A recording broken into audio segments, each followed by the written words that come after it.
الحمد للہ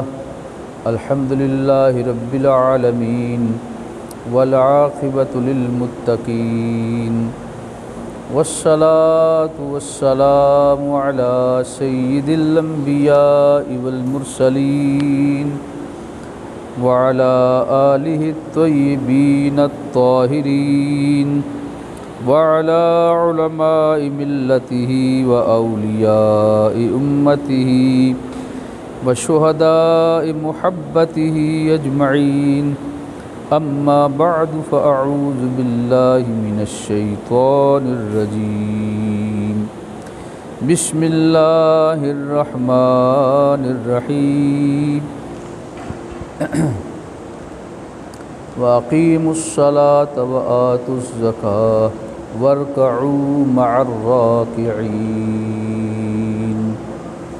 آمنت بالله صدق الله مولانا العظيم إن الله وملائكته يصلون على النبي يا أيها الذين آمنوا صلوا عليه وسلموا تسليما الصلاة والسلام عليك يا سيدي يا رسول الله وعلى آلك وأصحابك يا سيدي يا رحمة للعالمين زِ رحمت کن نظر برحال زارم یا رسول اللہ زِ رحمت کن نظر برحال زارم یا رسول اللہ غریبم بے نوائم خاک سارم یا رسول اللہ محبت غیر کی ہم سے چھڑا دو یا رسول اللہ ہمیں اپنا ہی دیوانہ بنا لو یا رسول اللہ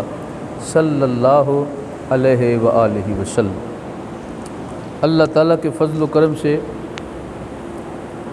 مالک نے پھر ماہ رمضان المبارک کا جمعۃ المبارک نصیب فرمایا، اور آج جمعہ بھی جمعۃ الوداع ہے، یعنی رمضان المبارک اس مہمان کی آج الوداعی تقریب ہے، اور جگہ جگہ پر جہاں جہاں اہل ایمان جمعہ کی نماز میں مشغول ہیں وہ سارے ماشاءاللہ آج ماہ رمضان المبارک کی الوداعی تقریب کر رہے ہیں، دعا بھی کر رہے ہیں، دل میں تانگ اور آرزو بھی ہے کہ اللہ تعالیٰ دوبارہ زندگی میں توفیق بخشے کہ ہمیں پھر رمضان المبارک کی سیوا کرنے کی توفیق نصیب ہو جائے۔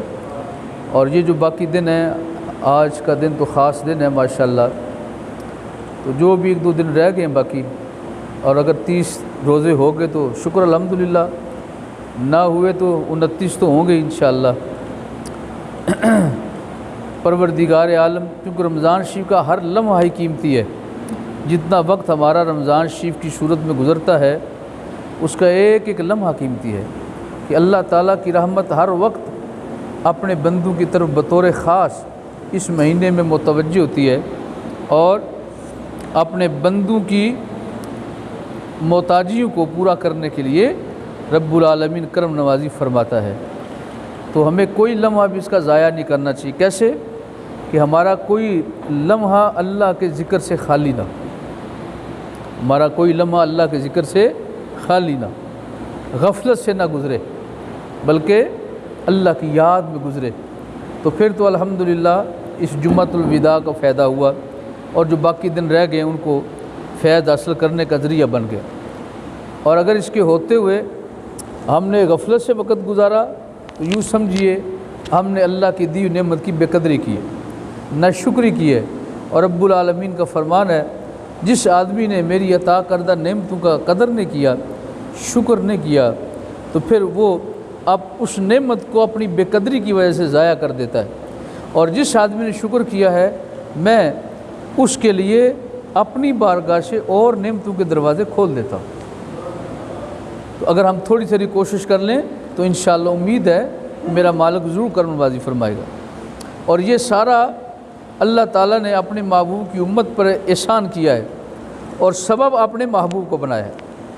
اس لیے ہم حضور کی بارگاہ میں یہ عرض کرتے ہیں، بڑی کریم ہے تیری ذات یا رسول اللہ صلی اللہ علیہ وسلم، بڑی کریم تیری ذات ہے یا رسول اللہ، تیرے کرم کی ہے کیا بات یا رسول اللہ صلی اللہ علیہ وآلہ وسلم، تیرے کرم کی ہے کیا بات یا رسول اللہ، بھری ہیں جھولیاں تو نے، بھری ہیں جھولیاں تو نے صدا فقیروں کی، بھری ہیں جھولیاں تو نے صدا فقیروں کی، ہمیں بھی دیجئے خیرات یا رسول اللہ صلی اللہ علیہ وسلم، ہمیں بھی دیجئے خیرات یا رسول اللہ، خدائی اس کے مقدر پہ رشک کرتی ہے، خدائی اس کے مقدر پہ رشک کرتی ہے، جسے ملا ہے تیرا ساتھ یا رسول اللہ،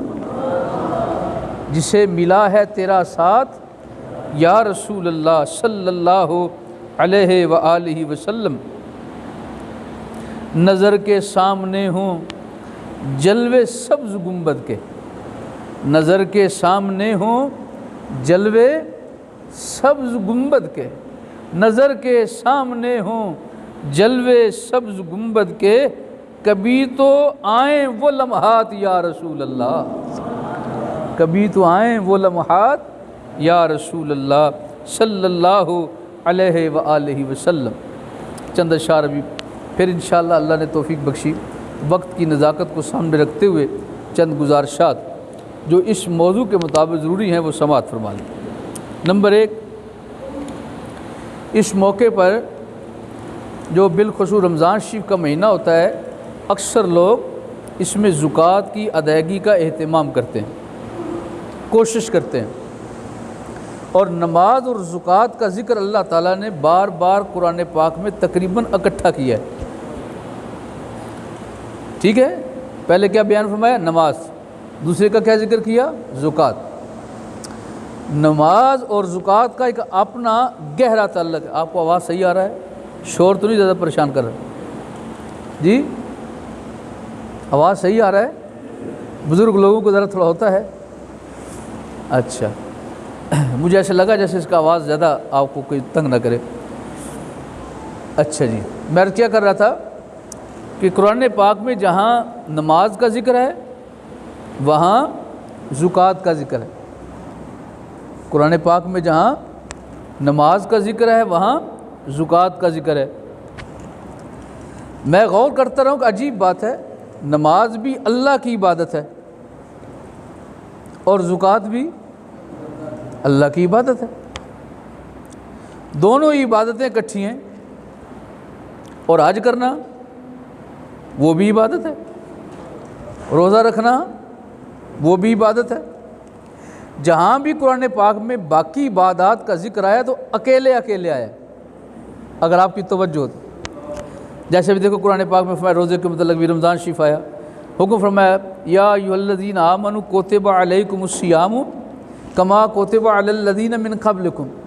اب اس آیت میں صرف صوم کا ذکر ہے، روزے کا، نماز کا ذکر کوئی نہیں آیا۔ صوم کا ذکر ہے، زکوٰۃ کا ساتھ جوڑ کے ذکر نہیں کیا۔ اب قرآن پاک میں ذرا حج کی طرف دیکھیے، فرمایا جس آدمی پر حج فرض ہے اس کو چاہیے کہ وہ حج کرے۔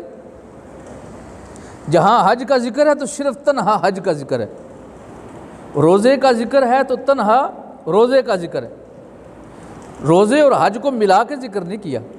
لیکن جہاں نماز کا ذکر ہے وہاں زکوٰۃ کا ذکر ہے۔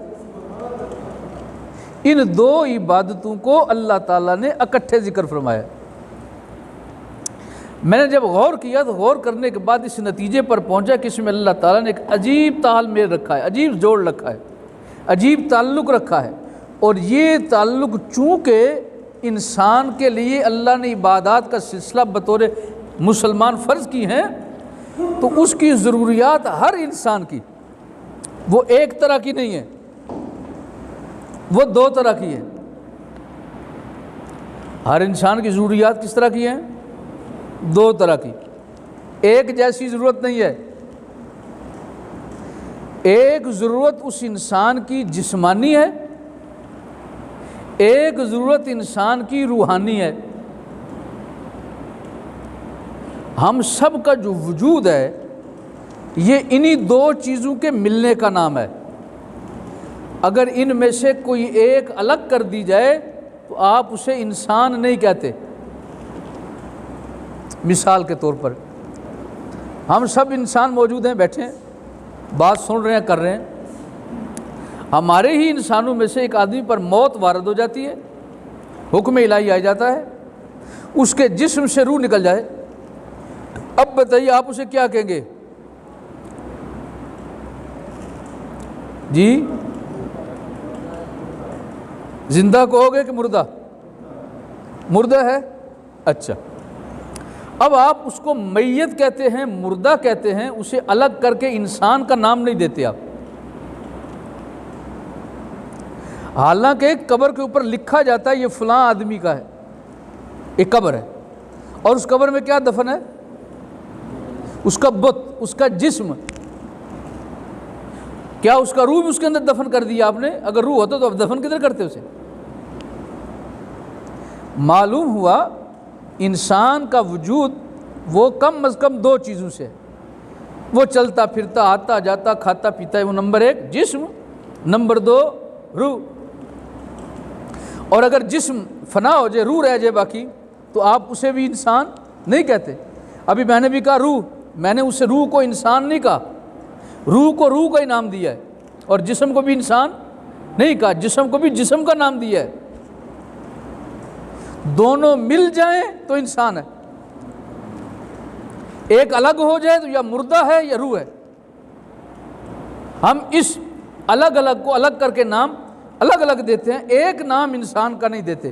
تو کیا سمجھے ہو، ہم سب کے جتنے وجود ہیں تو یہ وجود ایک نہیں نظر، اس کے اندر دو ہیں، ایک اس کا جسم ہے، دوسرا اس کا روح ہے۔ تو جو ضرورت آپ کے جسم کی ہے اسی طرح ضرورت آپ کی روح کی بھی ہے۔ ٹھیک ہو گیا؟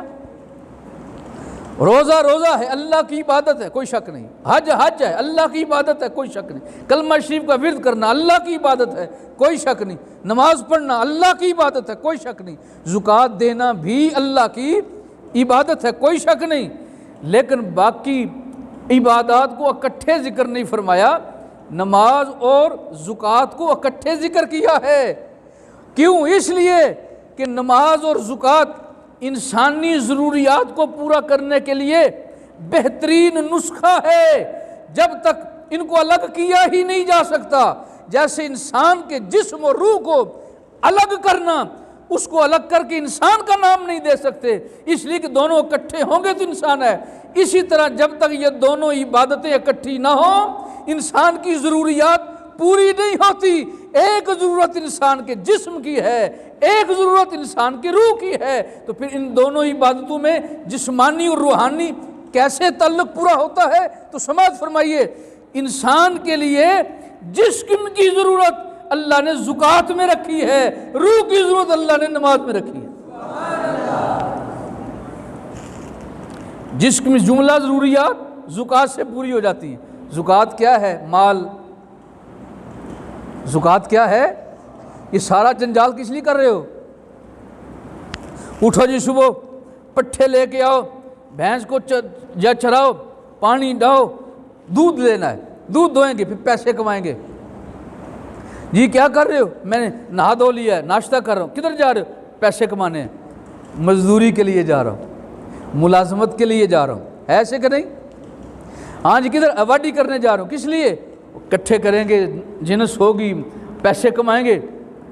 تو آپ کا سارے کا سارا صبح سے لے کر شام تک کی جو محنت ہے وہ کس لیے؟ پیسے کمانے، مال آ جائے۔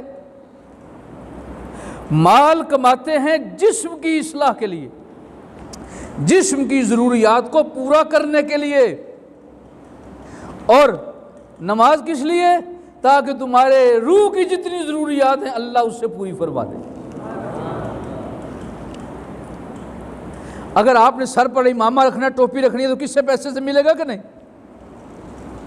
آپ نے کپڑے پہننے ہیں تو پیسہ چاہیے، آپ کو جوتی لینی ہے تو پیسہ چاہیے۔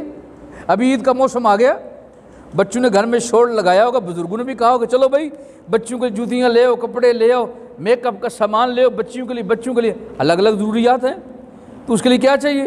ایک ہی جواب ہے، وہ کرونا وائرس کی وجہ سے پیسے کم ہو گئے۔ مال کوئی نہیں. شہر کی حالات، ہمارے پاس مال کم، تو مال کم ہو جائے تو حالات میں کمزوری آ جاتی ہے. ہمارے ظہری حالات میں کمزوری ہے تو مال ہمارے ظہر کو مضبوط کرتا ہے اور نماز ہی ہمارے روح کو مضبوط کرتی ہے. تو زکوٰۃ بھی ضروری، نماز بھی ضروری. نماز پڑھو گے تو اس سے آپ کو کوئی کپڑے ملنے والے نہیں ہیں. نماز پڑھو گے تو آپ کو پگڑی ملنے والی نہیں ہے.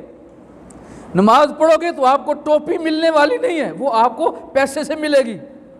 یہ نہیں ہوتا کہ آپ کسی دکان پر جا کھڑے تو نفل نہیں تلے، اللہ اکبر یہ کیا کر رہے ہو؟ اور میں آپ نے 10 گز کپڑا لینا ہے اس لیے نماز پڑھ رہا ہوں.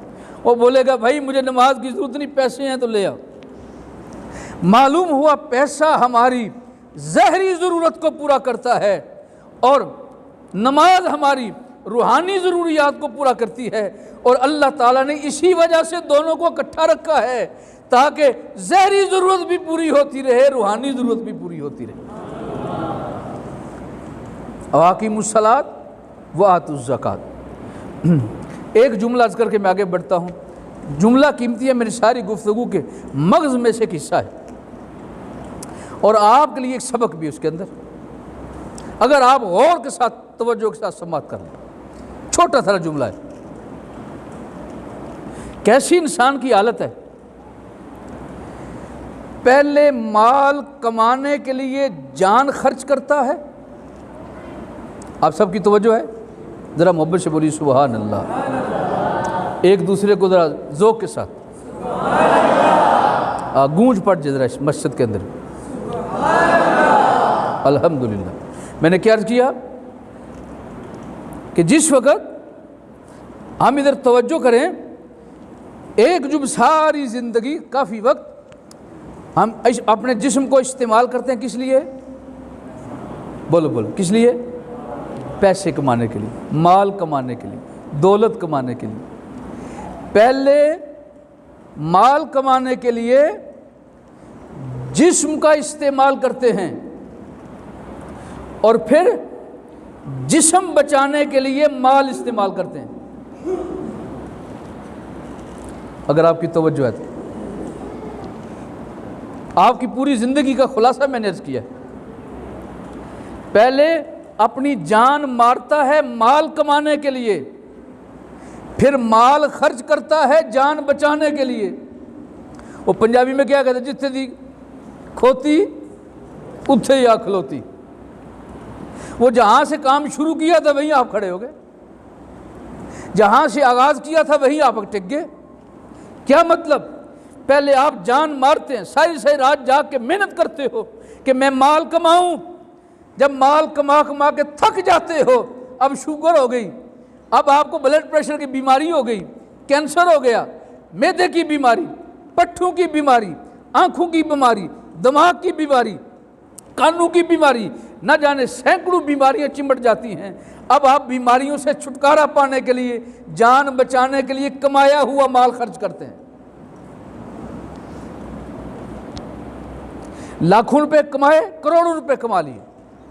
اب لو جی جگر خراب ہو گیا، اس کا جگر بدل ہے، لاؤ جی 2 کروڑ روپیہ، 1.5 کروڑ روپیہ، 1 کروڑ 25 لاکھ روپیہ لے آؤ، تمہارا جگر ٹھیک کریں. اور اس بندے نے ساری زندگی کمائی، کما کے تھک ہار گیا، مرنے کے قریب ہو گیا، جگر کام نہیں کر رہا.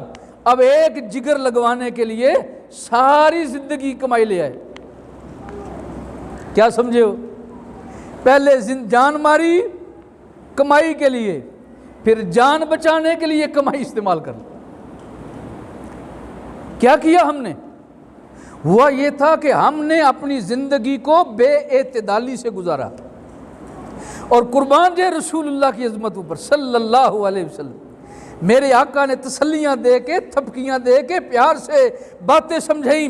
فرمایا یہ جسم تمہارا نہیں ہے، یہ روح تمہارا نہیں ہے، یہ اس مالک کی امانت ہے، اسے غلط استعمال نہ کرنا. غلط استعمال کرو گے تو غلطیوں کو بھگتنے کے لیے بھی تیار رہنا. اگر جسم کا غلط استعمال کر کے مال کماؤ گے تو پھر تمہیں اپنا مال جسم ٹھیک کرنے کے لیے خرچ کرنا پڑے گا. تو آقا کیا کریں؟ فرمایا حد سے نہ بڑھو، اعتدال کے ساتھ زندگی گزارو، جتنی چادر ہے اتنے پاؤں پھیلاؤ، اس سے آگے نہ بڑھو۔ آقا کیا کریں؟ میں صبح اٹھو تو یہ نہیں چلو بھائی ناشتہ تیار، غسل کرو، دانت صاف کرو، کپڑے ٹچکو پہن کے سارے میں جا رہا ہوں جی کام کرنے کے لیے، نہ بیوی کی پرواہ ناشتے کے لیے، نہ بچوں کا خیال اس لیے کل گبڑے ہوں گے تو مجھے کما کے دیں گے، نہ والدین کی پرواہ، نہ بہن بھائیوں کی پرواہ، اٹھے بس سیدھا صبح نہ نماز نہ روزے کا احساس، روزہ نہیں رکھا اور جی سارا دن کام کرنا ہے۔ آپ غور کریں کتنے لوگ مجھے ملے اسی رمضان کی بات کرو، آپ کا روزہ جی نہیں، کیوں نہیں رکھا؟ اور جی سارا دن کام کرنا ہے، مزدوری کرنی ہے، کیسے کمائیں گے؟ کام خراب کر لیا۔ اور اللہ کے محبوب نے کیا فرمایا؟ کام کرو لیکن اپنے جسم پر اتنا ظلم نہ کرو کہ اس جسم کا بیڑا غرق کر کے رکھ دو۔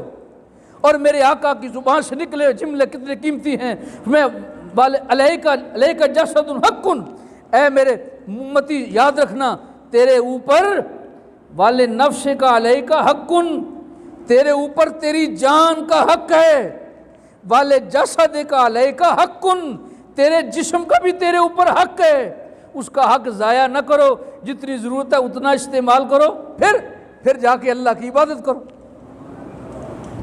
نماز بھی قائم کرو، زکوٰۃ بھی دو، مال بھی کماؤ اور روحانی غذا بھی کماؤ، یہ نہیں کہ سارا دن اسی پر لگے رہو۔ چند دن پہلے میں نے روحانی محفل میں جمعہ کے دن جب ہوتی وہاں ساتھیوں کو سمجھا رہا تھا، آپ کوشش کریں اگر 8 گھنٹے مال کمانے کے لیے لگاتے ہو نا تو پھر کم از کم 8 گھنٹے اللہ کو راضی کرنے کے لیے بھی استعمال کرو۔ جسم کو ٹھیک رکھنے کے لیے 8 گھنٹے لگاتے ہو اور موقع ملے 1.5 دہاڑی کا تو پھر 8 گھنٹے نہیں 12 گھنٹے بھی، 16 گھنٹے بھی ڈیوٹی کرتے ہو۔ کبھی یہ غور کیا کہ میں اتنی ڈیوٹی اللہ کے لیے بھی کروں؟ نہیں نا۔ اب دیکھو ذرا میرے آقا نے کی اور رب کا فرمان کیا ہے، یا ایھا المزمل قم اللیل الا قلیلا، اے میرے محبوب رات کو اٹھا کر مجھے راضی کرنے کے لیے عبادت کے لیے اٹھا کر، لیکن اتنا نہ کہ تیرے پاؤں سوج جائیں، تو بیمار ہو جائے، تکلیف پڑ جائے، جسمانی نکاح تمہیں محسوس ہو، اے میرے محبوب رات کو ضرور اٹھا کر، پر تھوڑی دیر کے لیے میں چاہتا ہوں تیرا جسم بھی سلامت، وہ بھی صحیح رہے اور میری بارگاہ کا تعلق بھی سلامت رہ جائے۔ کیسا خوبصورت ذریعہ طریقہ میں دین نے عطا کیا ہے۔ ہم جتنے اس سے بھاگتے ہیں اتنا ہم دین سے دور ہوتے ہیں اور پریشان ہوتے ہیں۔ اب میں آپ سے ایک اور ہڈ ورتی بات جو آپ بھی دیکھتے ہیں، جتنے لوگ کمائی میں لگے ہوئے ہیں کسی بھی طریقے سے، چاہے ڈنگروں کے ذریعے مزدوری کر کے، ملازمت کر کے، جس طرح کاروبار کر کے، جتنے لوگ اس طریقے سے یہ کام کر رہے ہیں ان کو بھی دیکھ لیں، اور وہ لوگ بھی دیکھ لیں جو کام تو کرتے ہیں لیکن اللہ کے احکام بھی پورے کرتے ہیں، ان کو بھی دیکھ لیں، اور اب ان دونوں کی صحت کا موازنہ کر لیں، ان دونوں کے اخراجات کا موازنہ کر لیں، تو آپ کو بڑی حیرانگی ہوگی۔ آپ ہسپتالوں میں چلے جائیں، آپ کو وہاں پر علماء، صوفیاء، اہل اللہ، نیک لوگ یا جو دین کے ساتھ تعلق رکھتے ہیں، وہ آپ کو ہسپتالوں میں بیمار کم ملیں گے، دنیا دار زیادہ ملیں گے۔ جو جا کے چیک کر لو، ہسپتالوں میں جا کے دیکھ لو۔ ہاں وہ مال کمانے والے لوگ جنہوں نے اپنا تعلق دین سے بھی مضبوط رکھا ہے، کام کو بھی وقت دیتے ہیں، دین کو بھی وقت دیتے ہیں، لوگوں کو حقوق پورے کرتے ہیں، اللہ اس کے رسول کے حقوق بھی پورے کر رہے ہیں، جو ان دونوں کو سلامت لے کے چل رہے ہیں اعتدال کے ساتھ، احتیاط کے ساتھ۔ آپ ان لوگوں کو دیکھیں، وہ نہ تو زیادہ پریشان نظر آئیں گے نہ زیادہ بیمار نظر آئیں گے، آپ انہیں جب بھی دیکھو گے خوشحال ہی دیکھو گے، ان کے چہرے پر کوئی ہوائیاں اڑی نہیں ہوگی، مایوسی نہیں ہوگی، خوش ہوں گے، گھر کے کوئی مسائل نہیں۔ ایک آپ سے میں گزارش کروں، آپ ایک اور ہمارا آئلی مسئلہ گھریلو معاملہ ہے، اس وقت کتنے لوگوں کے گھر اجڑ گئے ہیں، آپ ان کی لسٹ بنا لو، یہ فلاں کا گھر بھی اجڑ گیا، اس نے بھی طلاق دے دی، اس کی گھر والی بھی متعلقہ ہو گئی، رنڈی ہو گئی یا نہ جانے کیا کا لفظ استعمال کرتے ہو، اس کا گھر خراب ہو گیا، بے آباد ہو گیا، وہ ویران ہو گیا۔ اتنے افراد جو معاشرے کے اندر رہتے ہیں اور ان کے گھر کے معاملات خراب ہیں، آپ ان لوگوں کی لسٹ بنا لو، لسٹ بنانے کے بعد چیک کر لینا ان میں سے علماء اور مولوی حضرات کتنے ہیں جن کے گھر اجڑے ہوں، ان کی تعداد کتنی ہے۔ اگر معاشرے میں 1,00,000 دنیا دار ہیں تو شاید ہی کوئی 10 علماء ہوں گے جن کے گھر میں کوئی خرابی ہوگی،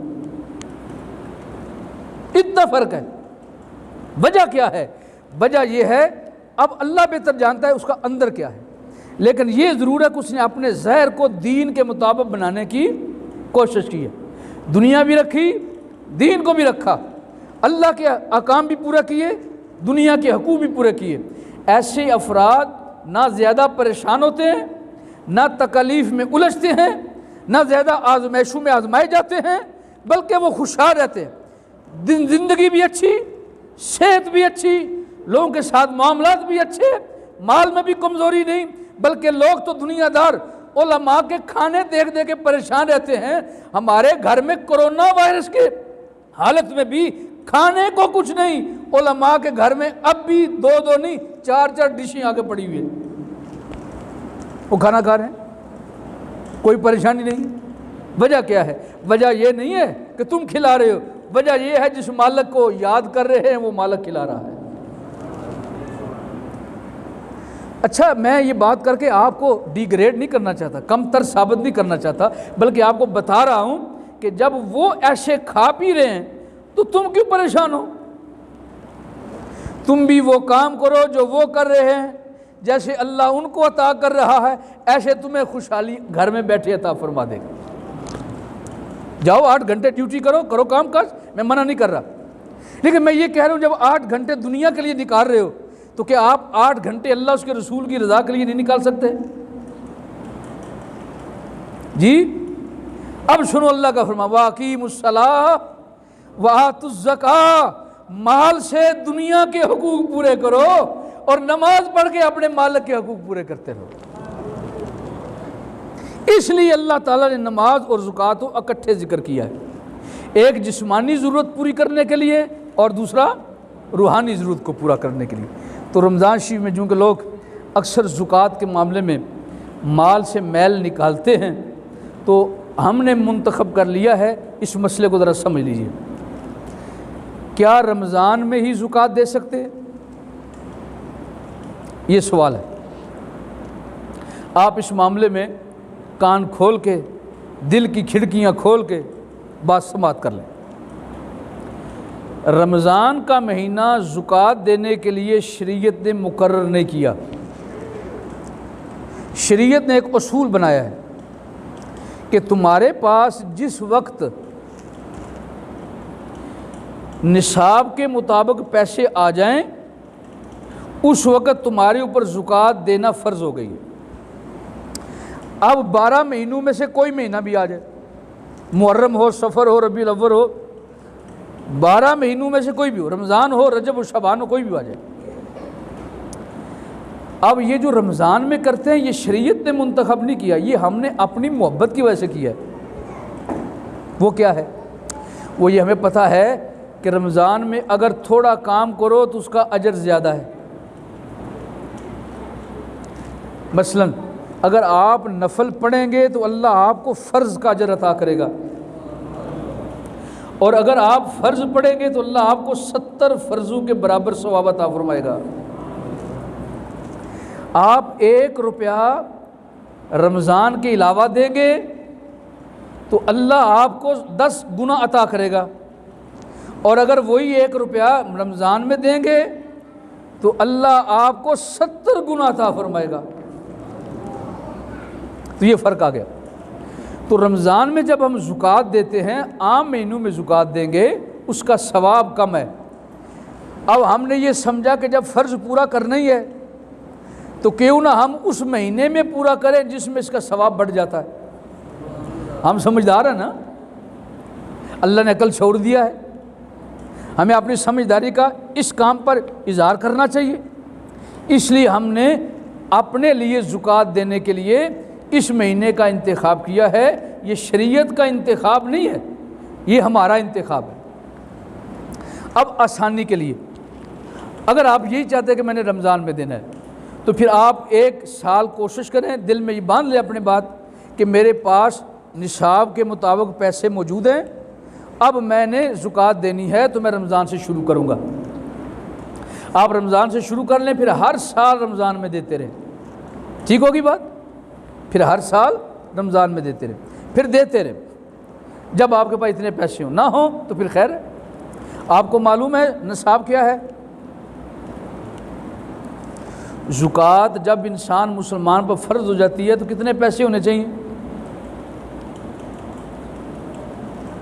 ہیں جی، وہ جن ساتھی آتے جاتے ہیں بیٹھتے ہیں ان کو تو شاید پتہ ہوگا، جو شاید کم آنا جانا ہے، وہ بعض لوگ ہوتے ہیں نمازی ماشاءاللہ، کوئی روز کے نمازی، کوئی ہفتے کے نمازی، وہ کیا کہتے ہیں جی، کوئی فصلی نمازی، اور کوئی اس سال کے بعد عید کو جمعہ پڑھنے والے، وہ درمیان میں پریشانی بن گئی فصل، کیونکہ آپ نے سال میں 2 فصلیں تو پکی لینی ہوتی ہیں، تو جب فصل بیجنے کا وقت ہو چلو جل کے نماز پڑھیں، اللہ سمجھ دے، اور جب فصل کاٹنی ہو چلو مولوی صاحب کے پاس نماز بھی پڑھیں گے، دعا بھی کرائیں گے۔ اب یہ نماز اللہ کے لیے نہیں، فصل کے لیے۔ تو اللہ کے لیے نماز پڑھنے والے کون لوگ ہیں؟ جو پورا سال اللہ کی بارگاہ میں آتے جاتے رہتے اور دل سے آتے ہیں۔ اب آپ سن لیجئے نصاب کیا ہے۔ ہمارے پاس 3 طرح کی چیزیں ہوتی ہیں۔ نمبر 1 سونا، نمبر 2 چاندی، نمبر 3 مال تجارت، ساز و سامان۔ ہمارے گھروں میں یہ 3 چیزیں پائی جاتی ہیں، چاہے سونا زیور کی شکل میں ہو، یا برتنوں کی صورت میں ہو، یا گھر میں اینٹیں رکھی ہو چھوٹی چھوٹی، یا سونا لے کے اپنے پاس محفوظ رکھا۔ دوسری کیا ہے؟ چاندی، اور تیسری شے مال تجارت، ساز و سامان۔ سونا ہے اگر پاس زیادہ تو پھر آپ سونے کا لحاظ رکھیں، اگر چاندی زیادہ ہے تو پھر چاندی کا لحاظ رکھیں، اگر سونا اور چاندی کم ہے، پیسہ زیادہ ہے روپے کی شکل پہ، تو پھر اس کا لحاظ رکھیں۔ اگر سونا ہے تو پھر سونے کا لحاظ رکھیں گے، تقریباً آپ کے پاس 7.5 تولے سونا ہونا چاہیے۔ کتنا؟ ذرا سارے بولو، کتنے جی؟ 7.5 تولے سونا۔ اتنا آپ کے پاس ہوگا تو آپ پر زکوٰۃ دینا فرض ہے۔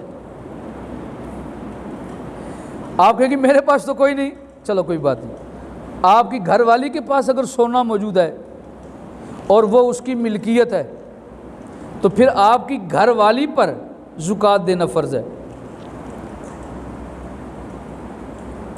اور اگر گھر میں سونا نہیں چاندی ہے تو پھر چاندی میں آپ کے پاس 52.5 تولے چاندی ہونا ضروری ہے۔ کتنی جی؟ 52.5 تولے، 50 سے 2 52، ساڑھے آپ اسے 92 92 90 تو 2 92 نہ سمجھ لیں، یہ ہے 52، وہ ہے 92، دونوں میں فرق ہے۔ 52 52.5 تولے یعنی 52.5 تولے چاندی، ٹھیک ہوگی بات؟ اچھا جی، اب سوال یہ ہے کہ میرے پاس سونا بھی نہیں چاندی بھی نہیں، پیسہ اب کیا کریں؟ تو ساز و سامان اور پیسے کی صورت میں علماء کرام نے ارشاد فرمایا ہے، آپ چیک کر لیں کہ آپ کے پیسے ان دونوں میں سے کس کے برابر ہیں، یعنی چاندی کے برابر ہیں یا سونے کے برابر ہیں۔ جس کے برابر ہو پھر آپ اسی کے مطابق ادا کرتے ہیں۔ اب آپ کو نہ معلوم ہو کہ سونا بھی ہے چاندی بھی ہے پیسے بھی، اب کیا کریں؟ اس کا مسئلہ بھی سوات کر لو، یہ آپ سب کے کام آ جائے گا۔ آپ کے پاس سونا بھی ہے چاندی بھی ہے پیسے بھی ہیں، آپ ایسے کریں ان سب کے پیسے بنا لیں۔ مثلا سونا ہے آپ کے پاس 2 تولے، چاندی ہے 10 تولے، 2 تولے سونے کے کتنے پیسے بن گئے؟ آج کا سونے کا کیا ریٹ چل رہا ہے جی؟ 80-82 ہزار روپے تولہ بتا رہے ہیں. ہاں جی 80-82 ہزار روپے آج کل تولہ. تو 2 تولے ہو تو کتنے بن گئے؟ تقریباً 1,65,000. ہیں جی. اور اگر چاندی 10 تولے ہے تو 1 تولہ چاندی کتنے کی آ رہی ہے؟ 1000 کی 1200 کی ہوگی. ایسے ہی ہے. میں چاندی کا لین دین ذرا کم ہو گیا. تو بہرحال اگر آپ وہ بھی خیال کریں تو کتنے پیسے بن گئے؟ 10-12 ہزار. 10-12 ہزار یہ 1,65,000 سونے کا. اب اس کو شامل کتنے بن گئے؟ 1,77,000. ہیں جی کتنے؟ آپ کی ریاضی شاید مضبوط ہے. 1 لاکھ اتنی بنتا ہے کہ میری ریاضی ٹھیک ہے. میں سمجھ رہا تھا شاید آپ کی ریاضی میری ریاضی سے زیادہ تیز ہے. تو میں اس لیے محسوس کر رہا تھا شاید میں نے کوئی غلط بیان کیا آپ کی خاموشی کی وجہ سے. کتنا ہو گیا؟ 1,77,000 روپے. اب آپ کے پاس کچھ پیسے بھی پڑے ہوئے ہیں. یوں سمجھیے کہ آپ کے پاس کوئی 33,000 روپے پڑا ہوا ہے. اب سب کو ملا تو کتنے پیسے بن گئے؟ شاباش بولو بولو کتنے؟ پیسوں کی گنتی تو آپ کو آتی ہوگی. کتنے لاکھ ہو گئے جی؟ 2 لاکھ. دینے ہوں تو یاد نہیں ہوتا, لینے ہوں تو یاد ہوتا ہے. 2 لاکھ روپے آپ کو بن گیا. اب یہ جو 2 لاکھ آپ کے پاس ہے اس کو پاس رکھیں. اب علماء کرام فرماتے ہیں کہ آپ دونوں یعنی سونے اور چاندی میں سے جس کی قیمت سے فقراء کو فائدہ ہو رہا ہو آپ اس کی قیمت کا لحاظ رکھ کے وہ چیک کر لیں کتنے پیسے بنتے ہیں. اب فقیروں کا فائدہ کس میں ہوگا؟ ہے جی ہاں کس کے لیے؟ چاندی کے ذریعے. کیوں بلا؟ اس لیے کہ چاندی کی قیمت کم ہے, سونے کی قیمت زیادہ ہے. تو زیادہ والے پر لیٹ زکوٰۃ فرض ہوگی اور چاندی والے پر ذرا جلدی زکوٰۃ فرض ہو جائے گی. اب چاندی اگر آپ 1,200 روپیہ لے لیں 1 تولے کی تو 52.5 تولے کے پیسے کتنے بن گئے؟ 1000 ہو تو 52,500 تھے پکے. اور 200 روپے اگر اوپر زائد کر لیں تو ملا جلا کے سمجھ 60-62 کے قریب. تو آپ سمجھ لیں کہ اگر آپ کے پاس پیسے پڑے ہیں اور آپ کے پاس 62 یا 60 ہزار روپیہ موجود ہے تو آپ سمجھ لیں کہ آپ پر زکوٰۃ فرض ہو گئی. کتنا ہو گیا؟ ہیں جی مجھے لگتا ہے آپ کے چہروں سے کہ آپ سب پر زکوٰۃ فرض ہو گئی. ہمارے تو موبائل ہی مان نہیں. بچہ آنکھ بعد میں کھولتا ہے موبائل ہاتھ میں لینا ہے. چاچا ہاں بھائی بیٹا میں تمہارے لیے بھتیجے کیا لے کے میرے چاچو جان آپ بڑے پیارے اچھے چاچو جان ہیں, ڈیئر انکل میرے, آپ ایسے کریں میرے لیے اچھا سا ایپل کا موبائل لے کے آنا ہے, کو 50-60 ہزار کا ہونا چاہیے. تو ہمارے پاس تو بچوں کے موبائل 60 ہزار 50 ہزار کے, تو بڑوں کا حال کیا ہوگا؟ تقریباً 60 سے 62 ہزار اگر آپ کے پاس موجود ہے یا سامان اتنے کا آپ کے پاس پڑا ہوا ہے جو آپ کے استعمال میں نہیں ہے تو آپ پر زکوٰۃ دینا, ہاں جی زکوٰۃ دینا فرض ہے. تو آپ اس میں سے پیسے نکال کے اللہ کی راہ میں پیش کریں گے. تو زکوٰۃ دینی کتنی دینی ہے؟ 100 روپے میں سے کتنے پیسے دینے ہیں؟ بولو سارے بولو یار. ہاں جن کو نہیں یاد وہ بھی بولو. کتنے؟ 2.5 روپے دینے آپ نے. 100 روپے میں سے صرف 2.5 روپے, 97.5 روپے کس کے پاس؟ آپ کی جیب میں. نکالنے کتنے ہیں؟ 2.5 روپے. اب دیکھو 2.5 روپے نکلتے ہیں کہ جان نکلتی ہے, یہ ذرا فکر کر لینا. وہ میں 2.5 روپے جو نکالا وہ روپے نکل رہے ہیں یا میری جان نکل رہی ہے؟ اگر تو جان نکل رہی ہے تو پھر اللہ کی بارگاہ میں جا کے سر جھکا کے توبہ کرنا, یا اللہ میرا ایمان اتنا کمزور ہو گیا ہے, آیا تھا تو خالی ہاتھ آیا تھا, اب جاؤں گا تو خالی ہاتھ جاؤں گا, یہیں سے کمایا یہیں چھوڑ جاؤں گا, تو کیوں نہ تیرا ہی دیا ہوا مال ہے تیری راہ میں خرچ ہو جائے۔ جاتے ہوئے بادشاہ سکندر جب مر رہا تھا آخری سانس سے، سونا چاندی ہیرے جواہرات کے ٹرے بھرے ہوئے پڑے ہیں۔ سکندر کہنے لگا جب مجھے دفنانے لگو تو میرے دونوں ہاتھ باہر نکال کے رکھ دینا۔ پوچھا یہ کیا بات ہوئی؟ دونوں ہاتھ یہ تو کفن کے اندر رکھتے ہیں، باہر کیوں نکال کے رکھیں؟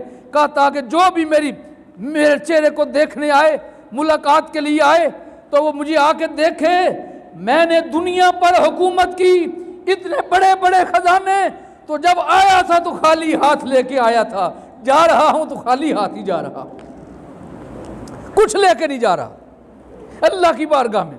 میرے عزیز تیرے بدن پر جب آیا تھا تو تن ڈھانپنے کے لیے کپڑا نہیں تھا، وہ اللہ نے تیرے والدین کے ذریعے انتظام کروا دیا۔ اب اس مالک کے دیے اسے اسی کی راہ میں خرچ کرتے ہوئے تیرے دل کو تکلیف ہوتی ہے تو خیال کر تیرا ایمان کتنا کمزور ہو گیا۔ اگر آپ اپنے مال کو صاف کرنا چاہیں، اپنی جان کی حفاظت چاہیں، اپنی اولاد کی جان کی حفاظت چاہیں، تو اس کی بارگاہ میں خیرات کرتے رہا کرو، عرض پیش کرتے رہا کرو، کبھی زکوٰۃ کی صورت میں، کبھی عشر کی صورت میں، کبھی فطرانے کی صورت میں، کبھی بڑی عید پر قربانی کی صورت میں، کبھی ہر ہفتے ہر مہینے اللہ کی راہ میں لوگوں کی خیرات کرو، لنگر بنا کے انہیں تقسیم کرو، کپڑے لے کے انہیں پیش کرتے رہو، اس نیت سے یا اللہ دیا ہوا تیرا ہے، تیری راہ میں خرچ کر رہا ہوں، اپنے فضل سے قبول فرما لینا۔ تو اس سے آپ کے لیے گھر میں فائدہ ہوگا، آل اولاد کا فائدہ ہوگا، آپ کی صحت اور جان کا فائدہ ہوگا۔ میں امید کرتا ہوں آپ میری بات کو سماعت فرما چکے ہوں گے اور سمجھنے کی پوری کوشش ہوگی۔ ابھی عید کا وقت قریب ہے، اب وہ عید کی نماز کے لیے ایک وقت مقرر کر لیں، اور حاجی صاحب اعلان بھی کر دیں گے انشاءاللہ۔ ہم کوشش کریں گے کہ وقت پر عید پڑھی جائے۔ تو جلدی پڑھنا چاہیں گے کہ لیٹ؟ پہلی عید ہے آپ کی، ہیں جی؟ آپ پتہ نہیں آپ صبح فجر کی نماز سارے پڑھتے ہو کہ نہیں؟ میرا تو حسن ظن آپ کے لیے یہ کہ آپ سارے پڑھتے ہوں گے، اور اگر عید کی نماز آپ وقت پر پڑھتے ہیں تو بہت اچھا ہے ماشاءاللہ۔ جی کیا بتا رہے ہیں؟ عید کی نماز جلدی پڑھنا چاہیں گے کہ لیٹ؟ صبح اٹھنا بھی ہوتا ہے، ناشتہ بھی کچھ کرنا ہے، پھر کپڑے شپڑے بھی دھونے ہیں، پھر وہ بھینس بھی تیار ہوئی ہوتی ہے، لو بھی مجھے آ کے دھو لو، دودھ تیار ہے۔ پھر یہ جھٹکے لوگوں کو یہ بھی خطرہ ہوتا ہے کہ کہیں دودھ وقت پر نہ لیا تو کام خراب نہ ہو جائے، تو یہ ساری باتیں سوچ کے ایک وقت مقرر کر لیتے ہیں۔ تو 7 بجے کا وقت ٹھیک ہے جی؟